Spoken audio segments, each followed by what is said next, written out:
இப்போ பார்த்தீங்கன்னா ஃப்ரெண்ட்ஸ் நம்ம உள்ளே போயிட்டோம். கிராக் பேட்டில் பீஜமாக வெறியாக இருக்குது ஃப்ரெண்ட்ஸ். இப்போ நம்ம ஒரு டேனுன்னு ஒரு கேரக்டர் எடுத்துருக்கோம். இப்போ வேறு கேரக்டர் சேஞ்ச் பண்ணிக்கலாம். ஒரு பொண்ணு கேரக்டர் தான், ஆனால் அவள் சூப்பராக அடிப்பா. உள்ளே போனால் ஒருத்தனையும் காணோம். சரி, உள்ளே ரொம்ப நேரம் போயிட்டுருக்கோம், ஒருத்தரையும் காணோம். எங்கடா ஒருத்தரையும் காணோன்னு பார்த்தா சட்டுன்னு ஒருத்தன் வந்து நிற்பான் பாருங்க. அப்புறம் ஃப்ரெண்ட்ஸ் கையில் திரும்பி பார்த்தா 2 பேர். சரின்னு அடிக்கலான்னு அடித்து பார்த்தா 3 பேர் வந்துட்டாங்க. சரி காலி பண்ணி விட்டுறான்னு பாம்பை போட்டுவிட்டு 2 அடி அடித்தேன், செத்துட்டா. -32 போயிடுச்சு.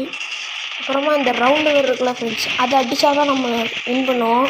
அதுமாதிரி 3 இருக்கும், ஏபிசின்னு இருக்கும். ஃபஸ்ட்டு பிஏ முடிச்சு விட்ருவோம். என்னை சுற்றி எனிமி இருக்காங்க, ஆனால் தைரியமாக ஆடிக்கிட்டு இருக்கேன். எல்லாம் மட்டான்னு அடிக்கிறோம், எல்லாம் சத்துறதுன்னு. ஃபஸ்ட் பி முடிச்சாச்சு. அடுத்து எங்கள் ஃப்ரெண்ட்ஸ் வந்து எங்கள் டீம்மேட்ஸ்லாம் ஏவ முடிச்சிட்டாங்க. இப்போ பின்னாடி ஒரு எனிமி அடிச்சிட்டேன். நான் வந்து மாட்டிக்கிட்டேன் ஃப்ரெண்ட்ஸ். அடித்து காலி பண்ணிட்டேன், அப்படியே தப்பிச்சிட்டேன். சரி வெளியே போய்ட்டு அடி பார்க்கலாம் பார்த்தா 2 பேர் வந்துட்டாங்க. இப்போ பாருங்கன்னா செத்துட்டோம். அப்புறமா ப்ரிப்பேர் ஃபார் ட்ரான்ஸ்ஃபர்னு நினைக்கிது. இப்போ நம்ம வேறு ஆள் சேஞ்ச் பண்ணி ஆகணும்.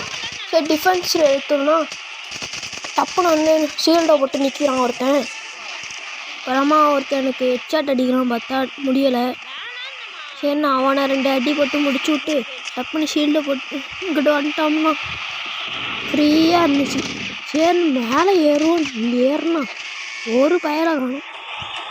சரி ஹெல்த்து ஃபுல்லாக இருக்குது. அங்கேருந்து பார்த்தா ஒருத்தன் ஃப்ரீயாக இது